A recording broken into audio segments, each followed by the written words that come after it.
Journalists simply reporting the facts on the ground have been targeted and arrested. U.S. citizens, including children, have been traumatized and detained. This escalation of violence is targeted and intentional and premeditated. The Trump administration is following a playbook: cause chaos, create fear and confusion, make it seem like peaceful protesters are a mob by firing gas pellets and tear gas canisters at them. Why? To create the pretext for invoking the Insurrection Act so that he can send military troops to our city. He wants to justify and normalize the presence of armed soldiers under his direct command. I want to take you through the steps that he's taken to follow the playbook and show how it is playing out real time here in Illinois. When I first heard reports of Trump's plan to send armed military troops into our streets, more than 100 elected officials, business leaders, clergy, law enforcement, educators, and community organizations gathered on August 25th to send an unequivocal message to Donald Trump. We don't want troops on the streets of Chicago. There was never an insurrection or an invasion on the ground that justified the deployment of the military to our American city. We stood out there on a beautiful day at River Point Park to make that point. Donald Trump's deranged depiction of Chicago as a hellhole, a war zone, and the worst and most dangerous city in the world was just complete BS. He clearly has decided to declare war on a great American city that has the lowest homicide rate in 60 years, in a state that has record employment and near record tourism. And he's done it for some unspoken reason. I spent the days and weeks following that out and about in our communities, in Bronzeville, in Austin, in Little Village, Berwyn, South Shore, and others, walking and talking and listening to real Chicagoans and local business owners, something Donald Trump, Greg Bovino, Tom Homan, and Kristi Noem have never bothered to do. No insurrections, no invasions. The folks in the neighborhoods do not want armed troops marching in their streets. When it comes to public safety, they want civilian law enforcement when they need them, and jobs, and after-school programs for kids in the neighborhoods. They do not want Donald Trump to occupy their communities. Then the Trump invasion began. Since ICE and CBP announced their operations on September 8th, our people have been subjected to violence, intimidation, and harassment. They have struck fear in our communities, including notably fear in the hearts of U.S. citizens. Trump and the thuggery that his agents have brought has actively made us less safe. Less than a week later, on September 12th, ICE shot and killed a man in Franklin Park, a nearby suburb of Chicago. His name was Silverio Villegas Gonzalez. Reports say that he had just dropped his kids off at daycare and was headed to work. Shortly after that incident, ICE issued a statement justifying the killing, saying that the federal agent was seriously injured, sustained multiple injuries, and was dragged a significant distance. Immediately, we were left with more questions than answers. And frankly, the story just didn't add up. I demanded a full accounting into the facts of the situation. The community was rightfully distraught. Even Mexican President Claudia Sheinbaum demanded answers. The facts are coming out, and they are raising even more questions. The Chicago Sun-Times obtained body camera footage from Franklin Park PD. The agent said on camera his injuries were nothing major and that he was dragged a little bit. As a reminder, DHS said that the agent was seriously injured, sustained multiple injuries, and was dragged a significant distance. His children, Silverio's children, have now been left without a father, and they and the public deserve to know the truth. There's been zero accountability or transparency from ICE or the administration. Last week, federal agents dressed in camouflage gear conducted a military-style raid on an apartment building in South Shore, a neighborhood of Chicago. They brought Black Hawk military helicopters and more than 100 agents in full tactical gear. Even though it was supposedly a very dangerous and important mission, they brought dozens of cameras and set them up so that they could film their attack on the building in HD for social media. See for yourself.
So even though they documented the raid, their propaganda video conveniently left out important facts. In the dead of night, and seemingly for the cameras, armed federal agents emerged from the Black Hawk helicopters, rappelling onto the roof of that apartment building. According to media reports, the agents ransacked multiple apartments and detained almost everyone in the building, including U.S. citizens and children who had done nothing wrong. Witnesses told reporters that federal officers zip-tied the hands of people, including children and seniors. Some, including U.S. citizens, were detained in the back of vans for hours. Seemingly proud of this shameful treatment of innocent people, they recorded it, and Kristi Noem posted the video, bragging about the operation. Since we sat through that propaganda, I think it's important to hear directly from members of the community who experienced this takeover of the building. Neighbors like Ebony Watson says they ducked for cover as they heard several flashbangs go off. They was terrified. The kids was crying, people was screaming. They looked very distraught. I was out there crying when I seen the little girl come around the corner. Because they was bringing the kids out too. Had them zip tied to each other. That's all I kept asking. Where's the morality? Where's the human? One of them literally laughed. He was standing right here. He said, them kids. Watson says budget trucks and military-style vans were used to separate parents from their children. Other neighbors say. All right, let's move on. No one can hear it, although ABC 7 gets credit. They had a big 15-inch chainsaw with a round blade on it, cutting this fence down. We're under siege. We're being invaded by our own military. The FBI did confirm this morning that they did help the U.S. Border Patrol carry out a targeted immigration enforcement operation in this area, and they say they have been supporting these efforts at the direction of the U.S. Attorney General. Imagine being a child awakened in the middle of the night by a Black Hawk helicopter landing on your roof. Imagine an armed stranger entering your home and forcibly removing you from your bed, zip-tying your hands, separating you from your family, and detaining you in a dark van for hours.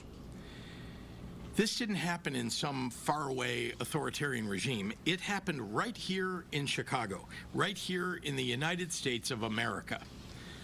The reports of excessive use of force against children is unconscionable. And the way many innocent residents who lived in the building were treated is appalling. In response, I've directed the Illinois Department of Children and Family Services and the Illinois Department of Human Services to provide support and to evaluate the treatment of the children who were traumatized. If they find suspected abuse or neglect by federal agents, the state will be taking every possible action to hold those individuals accountable. Now, I'd like to turn to some examples of the more egregious actions that we've seen from ICE, CBP, and the other federal agents. Over the past several weeks, it has been made abundantly clear that Trump's invasion force is not going after the worst of the worst, like he said. They're harassing and detaining many people based only on the color of their skin. Tamale vendors, delivery people, people looking for work at Home Depot, and even families just out and about enjoying themselves on a sunny day. Dasha Ramirez, an 8-year-old girl, and her family were detained by federal agents while enjoying a day in Millennium Park. Witnesses saw her crying and clutching her doll. Honestly, what danger did they represent? What is it that they presented that was so awful? And how did detaining them make anyone safer?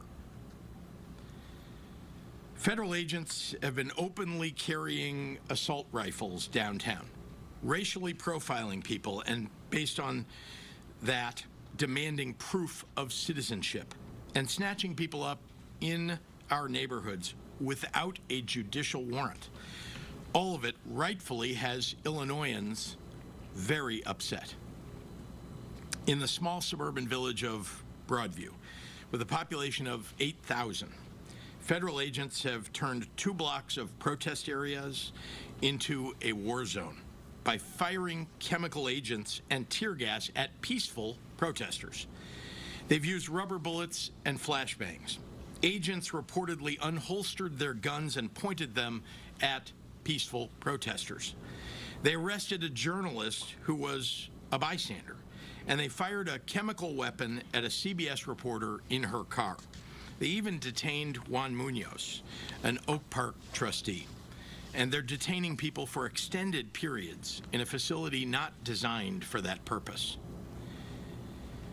After seeing this, I could not, in good faith, allow federal agents to continue inciting people who were there to express their First Amendment rights.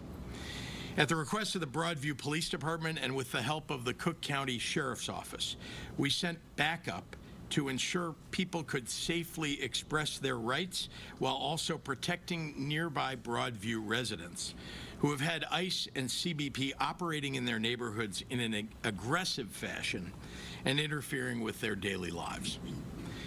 As someone who has myself peacefully protested since I was a kid, I understand the sentiments on the ground from some of the advocates, but I want to say this: peaceful protesters are welcome. Federal agents who abuse their position to terrorize Illinoisans and incite violence are not welcome. They aren't receiving any orders from Trump to cease and desist their aggressive behavior. Remember, they answer only to Trump, not to the people of Illinois. In case there's any doubt about that, Noam, Bovino, and their agents have been escalating the situation outside the ICE facility and inhibiting the Broadview police from doing their jobs. At one point, state police asked CBP leaders for time to move the crowd to avoid any unnecessary confrontations. Rather than give state police time to protect the protesters and the ICE agents, Kristi Noem chose to drive her motorcade through the protesters to create clashes. Shortly after, Bovino came out to threaten mass arrests. These stories are only scratching the surface. While all of this happened, we got reports that tear gas was unnecessarily thrown by agents at people on a busy street in Logan Square, right near an elementary school and a grocery store. A Chicago alderman at a hospital asked masked officers some questions about someone that they detained, and she was arrested for it. constitutional rights. No. He has constitutional rights. Do you have a sign? No. You need to leave. For me? Turn around. You're impeding. Turn around and leave. He is under. I'm going to arrest you if you do not leave. You are going to be placed under arrest. Do you have a signed judicial warrant for him? Can somebody go in the hallway and get Lisa for me, please? Signed judicial warrant for him. Can somebody go in the hallway and get Lisa for me? This is an older person who's being under arrest. I need my other staffer who's in the hallway by registration to come here, please. You are hurting. I am asking. I am not. Can somebody get my staffer, please? This is a hospital. Do you have a signed judicial warrant for him? I am asking. I am asking. I did not touch you. He told you to leave. I did not You're touch impeding. you. Now you're under arrest for impeding. I did not touch you. I asked you if you had a signed judicial warrant for him. It is very simple. It is very simple. That man has constitutional rights. I did not touch you. It is a public space. I am not trespassing. I am asking you. Do you have a signed judicial warrant? I am asking. Do you have a signed judicial warrant for him? It is a question, sir. You are an agent. You are a federal agent. We do not need a You are a warrant for federal somebody agent. I under am an arrest. elected official, and I'm asking. Do you have a signed judicial warrant? I'm the alderman of this Can you keep recording? I need a call. If arresting an elected official for peacefully asking questions isn't a demonstration of authoritarianism, then what is? I refuse to let Donald Trump, Kristi Noem, and Gregory Bovino continue on this march toward autocracy. Their plan all along has been to cause chaos, and then they can use that chaos to consolidate Donald Trump's power. They think they can fool us all into thinking that the way to get out of this crisis that they created is to give them free rein. Well, that plan will only work if we let it. The state of Illinois is going to use every lever at our disposal to resist this power grab and get Noem's thugs the hell out of Chicago. I'm not afraid. I am not afraid, and I won't back down. Now, before I turn the podium over, the court here has given U.S. Department of Justice 2 days to respond in writing to the state's TRO motion. They have to respond by midnight Wednesday night, and the next hearing will be on Thursday. And with that, I'd like to pass it over to our terrific Attorney General, Kwame Raoul.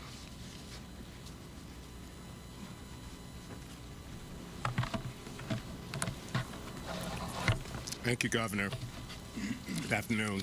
Good afternoon. As we all know, the President has for some time been threatening to deploy the National Guard into Chicago and into the state of Illinois. And that's significant. And he's been threatening to militarize our streets, and in many ways has done so. This morning, I filed a lawsuit challenging the unlawful deployment of the National Guard troops to Illinois, including the Illinois National Guard, the call for the Texas National Guard.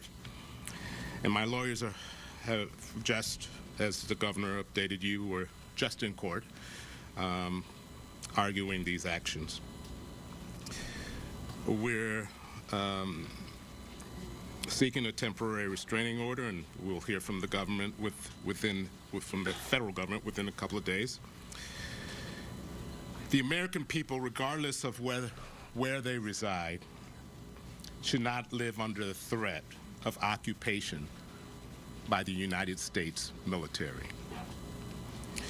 particularly for the reason that their city or state leadership has fallen out of the president's political favor. I've said we would be prepared to respond to any unlawful deployment, and that moment has come, and we have responded. In the more than 40 lawsuits we have filed challenging the Trump administration's unlawful actions, we've explained that the executive branch has to follow the law. A president cannot go beyond the authority granted by Congress with regards to deploying the National Guard. The militia clauses of the United States Constitution give Congress sole authority to decide what factual circumstances allow the president to federalize the National Guard. The Posse Comitatus Act prohibits members of the military from engaging in civilian law enforcement. And just last month, a judge in California recognized that fact. Our local law enforcement have shown time and time again that they are effective at maintaining peace throughout Illinois. And the 10th Amendment preserves the state's sovereignty and right to do so. And there is no need or justification for a militarized response to anything going on in Chicago. It is unfair to National Guardsmen. It is unfair to local law enforcement. And it is certainly unfair to the law-abiding citizens of Illinois who do not want to be subject to military occupation. The only situations that are out of control are certain ICE and Customs Border Patrol officers who are engaged in shocking overreach in an attempt to create a crisis. In fact, President Trump's own statements over time demonstrate that this is not at all about an emergency. He said specifically that he wants to use American cities as military training grounds. He has threatened using a meme, Chicago about to find out why it's called the Department of War. He has disparaged and threatened to deploy in Chicago for weeks. This is not about an emergency. This is a political targeting utilizing our military. This is not about the federal government being unable to do their job through normal channels. This is about a president's unconstitutional desire to take the unprecedented action of militarizing American cities.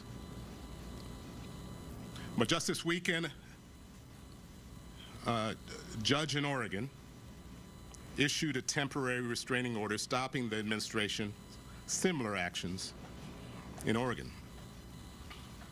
As the judge said in the ruling, this is a nation of constitutional law, not martial law. Donald Trump's derogatory comments about the city of Chicago started even before he took office. Without any official communication with the state, Operation Midway Blitz began bringing federal immigration teams in unconstitutional detentions and raids that have caused mass panic and protest and injuries. And the shooting of a Franklin Park resident and father during an attempted warrantless vehicle stop by federal agents. Throughout the month of September, it is federal agents who have escalated tactics, with the head of the Customs and Border Patrol operations in Chicago threatening that ICE would bring a shit show to Broadview, which is what they have created.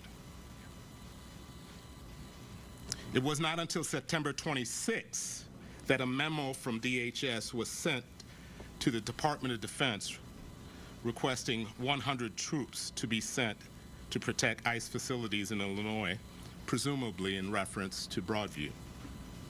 That memo was emailed to a member of the Illinois National Guard on September 29th, requesting troops to integrate with federal law enforcement operations.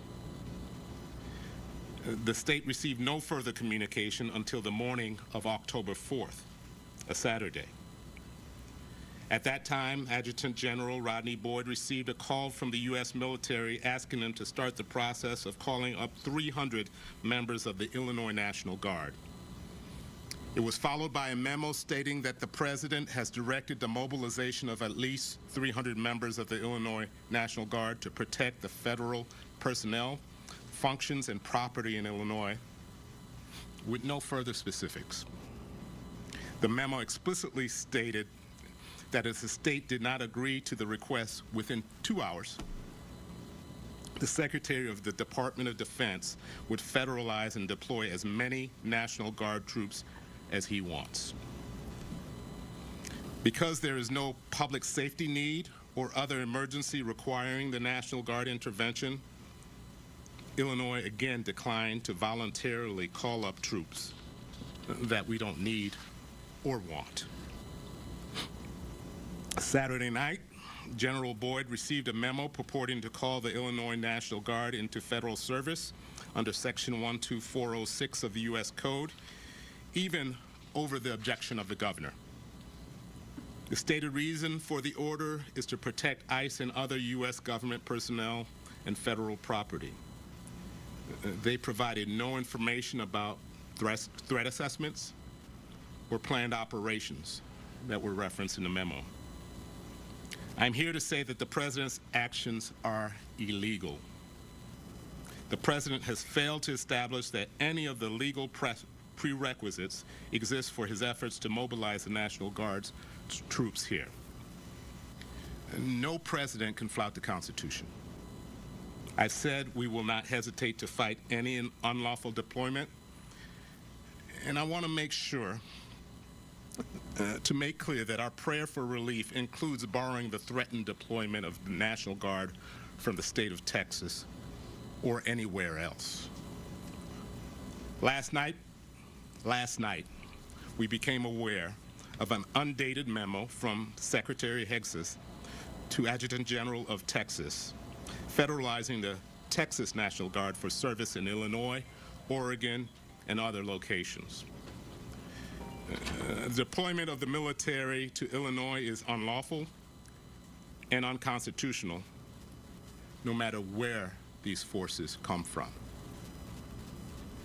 I want to lift up the hardworking lawyers in the Attorney General's office who worked at all times of the night and the wee morning. We were communicating at ungodly hours to put together this complaint. As we speak, the team is just coming from arguing for a temporary restraining order. These same lawyers and others on my staff, as well as on the governor's staff and the city corporation council staff, toiled over the past year responding to numerous threats, and our lawyers have, as you know, filed over 40 lawsuits. These lawyers are the true American heroes. Collectively, we will continue to fight on behalf of the citizens of Illinois and the American people at large. With that, I'd like to pass it on to our mayor.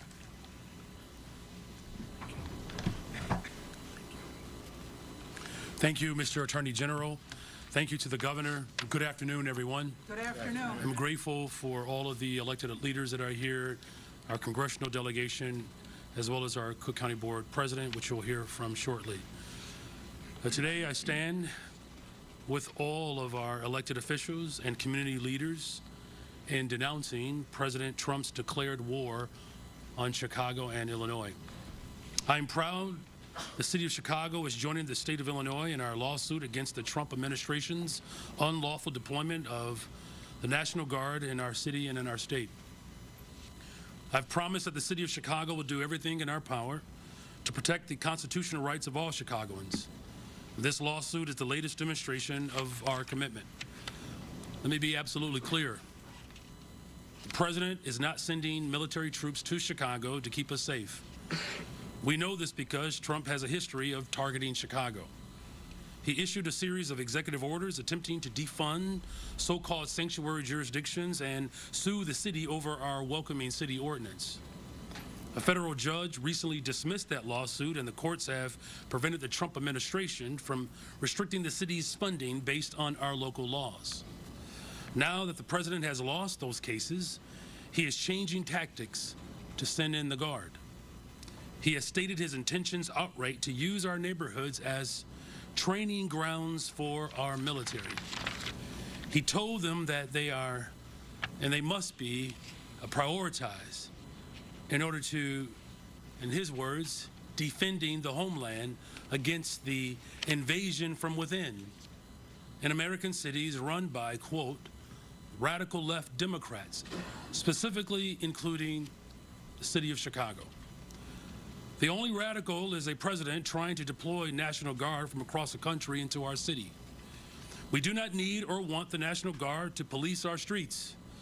We want to continue our holistic strategies and partnerships that have led to the safest summer in the city of Chicago in 60 years. Not only will a National Guard deployment make our communities less safe, but it will also have a chilling effect on economic activity in Chicago, as we have seen in other jurisdictions where the president deployed the Guard. And furthermore, deployment of the National Guard will impose costs on CPD and other city departments who will have to respond to protest activity and any issues that may arise from the deployment.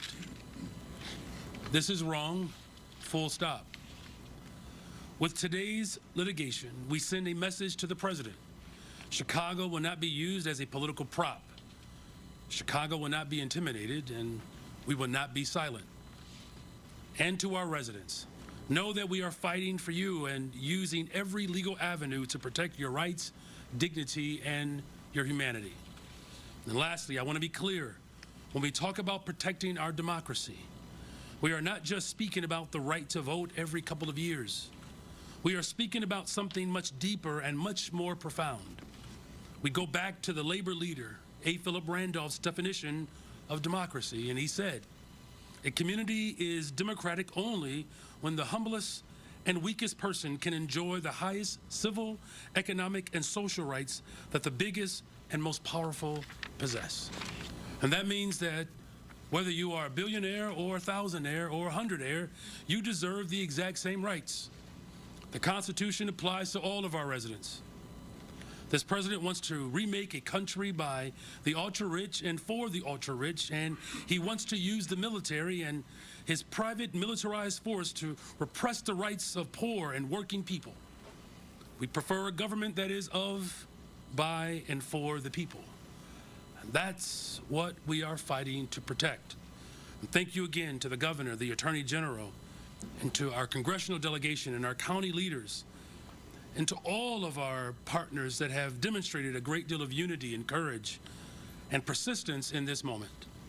Our city has faced tough times before, and every time we stood strong because we stood together. Let's continue to work together to protect our democracy and to fight for the future of our country. And with that, please welcome to the podium Cook County Board President Tony Preckwinkle. Good afternoon. Good afternoon. I'm grateful to be here with the governor, with the attorney general, with the mayor, and members of our congressional delegation. Jesus Garcia, Jan Schakowsky, Mike Quigley, Raja Krishnamurthy, Brad Schneider, Robin Kelly, and Danny Davis. Thank you all. For generations, our neighborhoods have been built and rebuilt by working people who stand together in hard times. We're not strangers to struggle, and we're also not people who will be intimidated. The Trump administration's authorization of National Guard troops to enter Cook County and Chicago is a dangerous and reckless abuse of power. It's an affront to local governance, a violation of trust, and an insult to residents and local law enforcement officers who are working every day to make this city safer and more just. Slamming human beings to the ground, dragging them in the street. This is not immigration enforcement. It's intimidation. It's fear tactics. It's an illegal abuse of power dressed up as law and order. The truth is that our local leaders, our local police, our community organizations, and our residents have been working for years to reimagine what safety means. It's about building trust, investing in prevention, and healing the wounds that have festered far too long. We're working to replace fear with fairness, and this administration would rather send troops than send real help. We know what this looks like. Deploying the National Guard to Chicago sends a chilling message. It tells us that standing up to the Trump administration is something to be crushed, not heard. That local voices do not matter. The federal government decides to flex its power. This is not democracy. It's authoritarianism, plain and simple.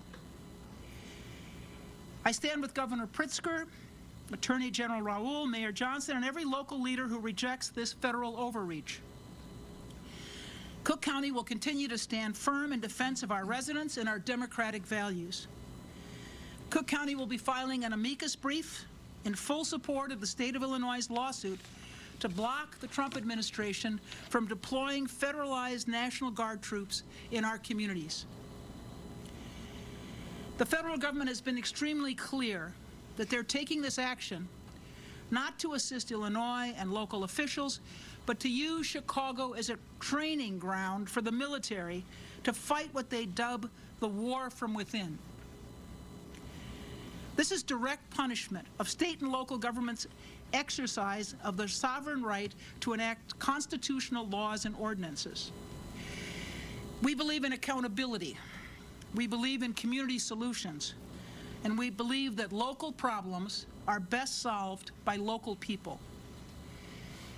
We are a proud, diverse, and resilient county. We fought for decades to build a government rooted in equity and inclusion. And we will not allow our efforts to be undermined by a federal government that chooses confrontation over collaboration. And now I'd like to bring to the podium Congressperson Jesus Garcia.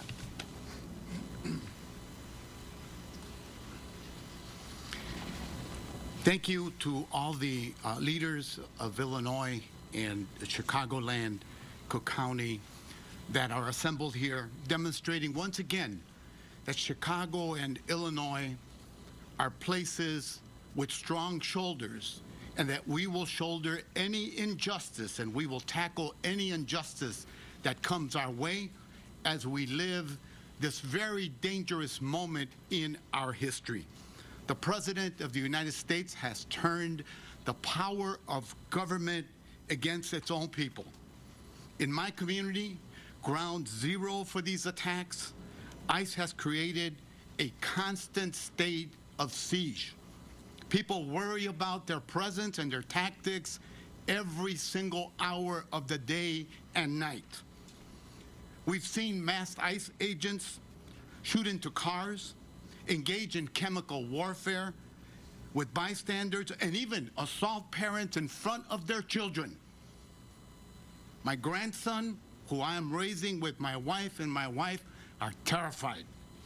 My grandson talks about it every little while, and he wants to know if his classmates will be safe, if their parents will be deported. But it's also never been just about immigrants. It's about controlling every one of our communities, brown, Asian, black, and everyone who is Chicagoland and Illinois. These are not actions of a democracy. These are actions of a tyrant.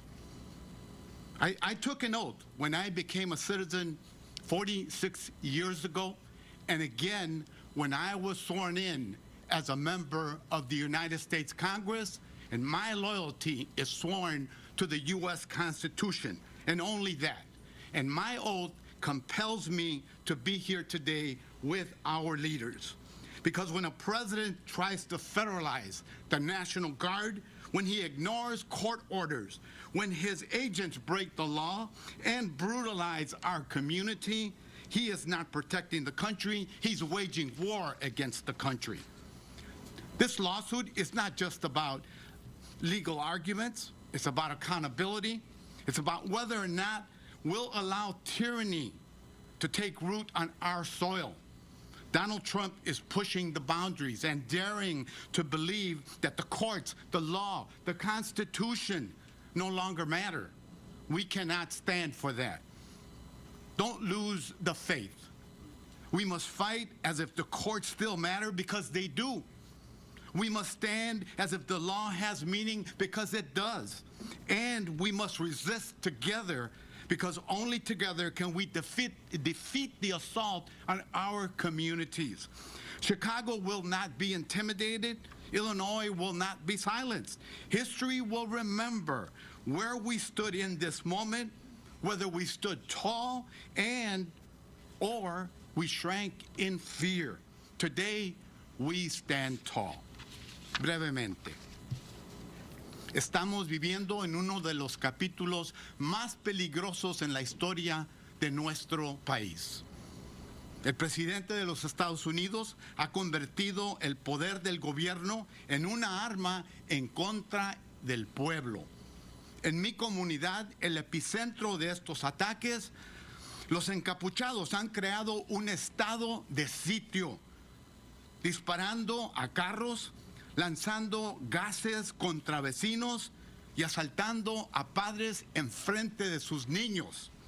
Esto no se trata de controlar a nuestras comunidades, no son acciones de una democracia. Cuando yo tomé el juramento de ciudadano hace 46 años y después como miembro del Congreso, mi lealtad fue a la Constitución de esta nación y por eso estamos aquí unidos todos nosotros.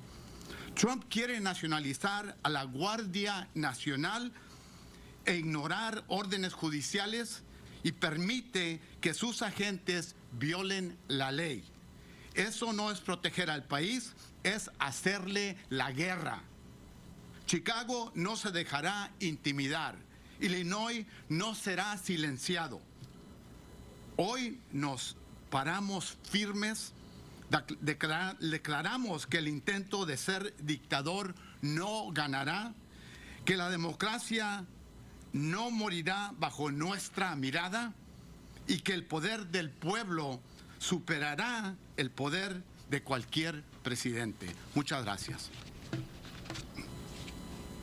Thank you. Happy to take questions from members of the media. Tina. Governor, can you respond to the Broadview mayor's executive order today that sets protest hours? He calls it the conditions unsafe and just worried and concerned with the administration. Use that argument to settle the guard, and does it undercut Illinois lawsuit as well? Obviously, this was issued by a mayor who's got the ability to issue executive orders, and she is deeply concerned about the people who live in Broadview and how they've been ill-affected by the challenges in her community as a result of the way ICE is behaving. So I know that it was aimed at that. I can't speak to whether it would affect the lawsuit or I know this is about, though, keeping the people of Broadview from being targeted or being unsafe in their communities. I mean, these are folks who are just trying to get to the grocery store, take their kids to school. They live in a community that never had this kind of unrest until Donald Trump decided to do this. Yes. This gentleman here, sorry, Olivia, and I'll get the gentleman next to you. I'm curious, so the judge said no temporary restraining order for now for at least a couple of days, it seems. We know that the National Guard is seemingly on their way right now. What is the plan for like the next 48 hours while we're waiting for that, and why not file this lawsuit over the weekend? I'll let the Attorney General talk about the timing. As I said, and I apologize, Olivia, I did get your message. My lawyers have been toiling for weeks on this issue, as well as other issues. Timing for filing our lawsuits is when they are ready. As you may note, if you've read the complaint, it's a 70-page complaint with a over 50-page supporting memorandum with over 300 pages of supporting materials that have been put into place over time, and they're facts that evolve over time, including, as I mentioned earlier, us becoming aware of the notion of deploying the Texas National Guard last night. We didn't know that Saturday. We didn't know that Sunday morning. And so facts evolve, and so we file a lawsuit not in a rush to just say that we're responding, but we work hard to make sure it's right. It's right by the law, it's right by the facts, and we file it when it's ready. But you did know about the Illinois National Guard thing before, So why not file? I've known of talks about the Illinois National Guard for weeks, but it was not ripe for filing. Your interpretation from perhaps a journalistic point of view is different from that from a legal point of view. I don't want to file a lawsuit that's summarily dismissed because it's not ripe for filing. Mayor Johnson, is Mayor Johnson allowed to answer a question? Mayor Johnson, I just want to, can I just repeat, I want to make sure that you understand the ripeness of it is very, very important, that there are certain triggers that allow you to file a lawsuit. I can't, in anticipation of one of you taking some action without any evidence of you doing it, actually file a lawsuit against you, nor could the state of Illinois file a lawsuit against the President of the United States or the federal government or ICE without the actual calling up of those troops. So it's when did I receive notice? And remember that Oregon had to go back into court to extend that TRO to the Texas and California National Guard that were being called up. In Illinois, we wanted to make sure we had that covered on the first time out. Yes, sorry. Yeah. So you obviously ISP has been out there. Do you expect that ISP presence will continue? Do you expect, if the National Guard does go to Broadview, does begin assisting ICE, that local law enforcement will pull back further? What do you see the role of local law enforcement if the National Guard? The role of local law enforcement to protect the people who are protesting and their First Amendment rights, the people of Broadview that we've been called up by the Broadview police. So that's their role, is to back up local police and make sure that the people in that area are kept safe. That doesn't change because there are federalized Illinois National Guard. They're under the orders of the President of the United States, and the Illinois State Police is under the control of the state government and of me. Jacob. You've been watching elected leaders discuss the potential of the Trump administration's plan to send the National Guard here to the Chicago area. We're going to continue our coverage of this news conference on our stream. You can download our app or go to our website, abc7chicago.com, to continue to watch this. I want to let you know a programming note. ABC7 will air General Hospital in full. That's overnight at 1:53 a.m. Set the DVR if you've got it, but General Hospital airs overnight at 1:53 a.m. A lot to unpack from that news conference. We'll have the latest at 4 p.m. But for now, I'm Rob Elgis in the State Street studio. Let's return you to regular programming. This has been an ABC7 Eyewitness News special report.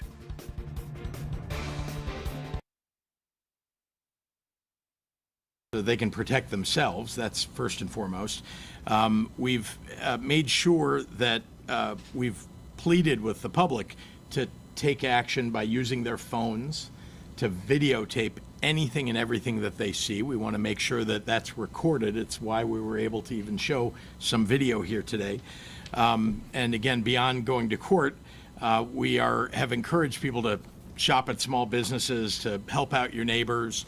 We provided support for those children who've been traumatized and for their families by those attacks. But it is the courts, in the end, that are going to have to rule on whether or not Donald Trump has the ability to call up National Guard from another state or from our state. Not direct the state police in any way to stop an operation by the federal government. The job of our state police, the mission that they've been given, is to keep the people who are in Broadview and who are protesting safe from ICE, who have been firing gas pellets at people when they've been peacefully protesting. Does it mean to keep them safe? Does it mean to physically stop the ICE agents from doing those types of activities?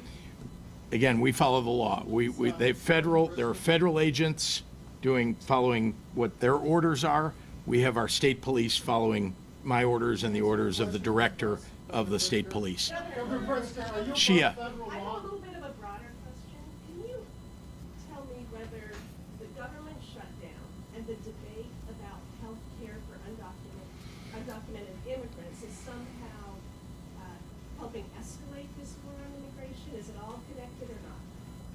No, the only connection that you could ever find in that regard is that Donald Trump likes to go after Democrats, political opponents. He's called the Democratic Party a leftist. His organization. His White House has called the Democratic Party a terrorist organization.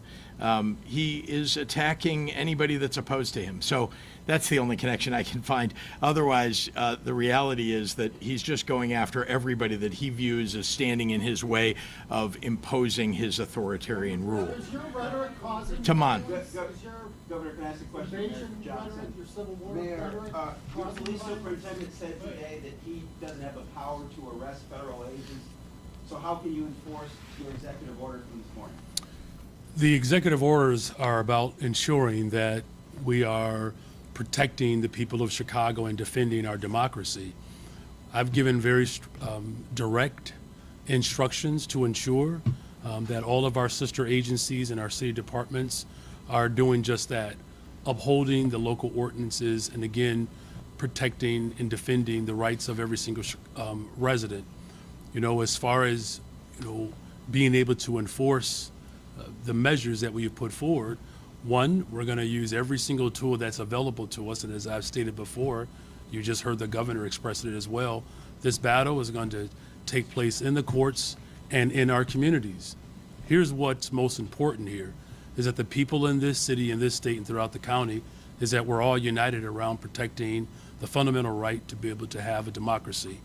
And that's going to simply mean that we're going to have to organize on the ground. This is not just simply about a battle between authority.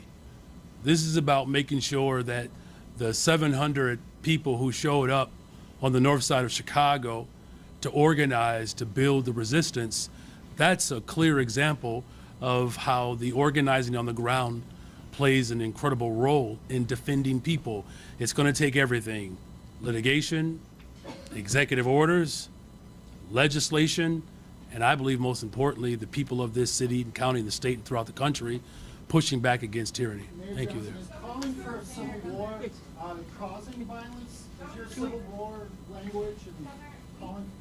We've seen federal officers assault journalists and residents for just yelling at officers who are exercising their First Amendment right. How do you expect to maintain law and order and protect citizens who are actively exercising that First Amendment right if something is not protected? Yeah, let me be clear. Every instance that you're talking about is something that was incited by a federal agent. Everything you're talking about. So just to remind everybody, this is the pretext. They are creating an environment in which they're inciting people to do something more than just peacefully protest. When you're firing at people who are doing nothing more than yelling their First Amendment rights, right, saying what they believe, or holding signs, that's inciting people. So we're trying to make sure that we're standing between ICE officials, CBP, let's not forget them, officials, and the peaceful protesters, so that ICE and CBP are not firing at them, and that we're doing our best to protect them. That's what we can do. Now, we will record everything. We are trying to record as many things as we can, make sure there is video and testimony to what these federal agents are doing. And the federal government, normally, there are inspectors general, there are investigators that will investigate a circumstance of a federal agent breaking the law. If that doesn't take place, and we have evidence to back up if they do, but we are doing those, and again, I gave you the example of DCFS and the Department of Human Services doing their job to look at those records and to talk to the people who've been affected. There are also private attorneys, I want to add, who are going after this, because there is also private right of action for people. So in addition to the work that the Attorney General is doing, there are organizations like the ACLU who are filing lawsuits against the folks at CBP and ICE. I just want to say one other thing about CBP, because I don't think people are paying attention to this fact. CBP is only allowed to operate within a certain number of miles of the border.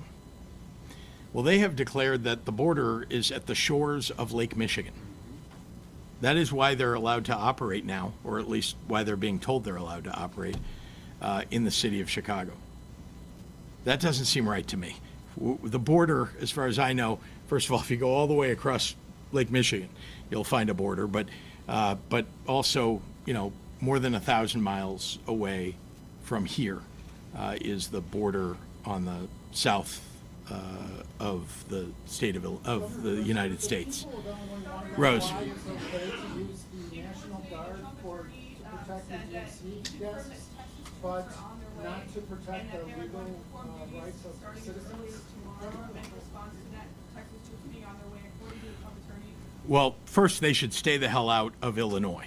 I've been very clear about that. We do not need troops from some other place being sent into the state of Illinois, or any troops, to be honest with you. Although I have to say, I have great affection for the Illinois National Guard. They do excellent work. They are trained to protect not only the state of Illinois, but the United States. And they are sent abroad to do that. They are trained as soldiers.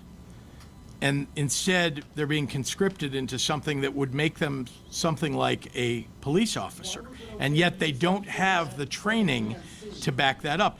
They have amazing training, but not to be on the street making arrests or doing crowd control. I have. I've been very clear to Governor Abbott, not the first time, as you know, but I have been very clear that he should withdraw his approval of the president calling up his Texas National Guard. And again, Governor Abbott should stay the hell out of Illinois' business. Yeah. Yes, sir. In the back. What do you make of the mayor's idea of setting up police free zones and turn that into something that the state of Illinois can do? I haven't looked at it, to be honest with you, and what I know is that we want to be able to protect the people of the state of Illinois, and all of the efforts, whether it's by mayors or by the governor, are really aimed at exactly that. So, thank you all very much. Oh, yeah, of course. You got it. Thank you. Mayor? Yep, well done.